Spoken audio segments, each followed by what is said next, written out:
Davie, how were the two Tory leadership candidates received in Scotland yesterday, and did you think there was a clear winner?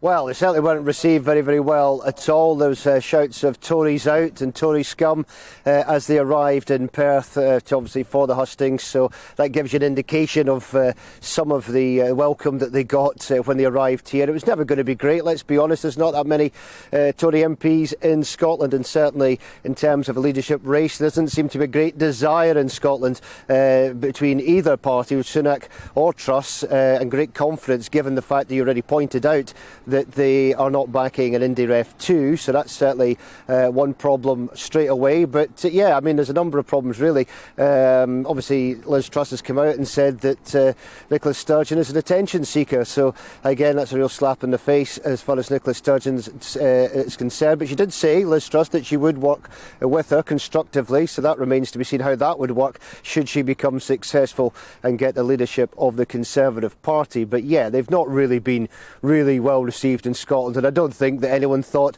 they would particularly be well received given the lack of Conservative seats across the country. But obviously there are people who do support the Conservative Party. We're glad to see them coming here, but not really much. I mean, Liz Truss banged on about some military contracts that could be handed to Scotland, so I suppose that was some relief. But if you've got Rishi Sunak on the other hand saying it's completely balmy with regards to an independence referendum right now, he says the timing is just not right because we're in the middle of this cost of living crisis, so that's something he's focusing on.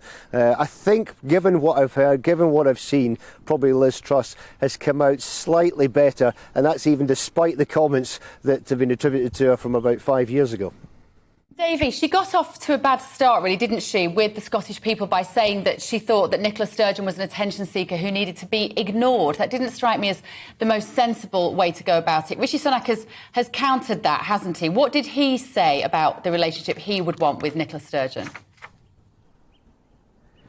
Yeah, he said he would want a good relationship with her and try and work together. But I think this is going to be very, very difficult. You know, you've got Nicola Sturgeon, who is hell bent, for want of better words, on an Indie Ref 2, one way or another, and she's determined to get that. And I don't think it really matters whether it's Rishi Sunak, Liz Truss, or anyone else who's in power in the Conservative Party.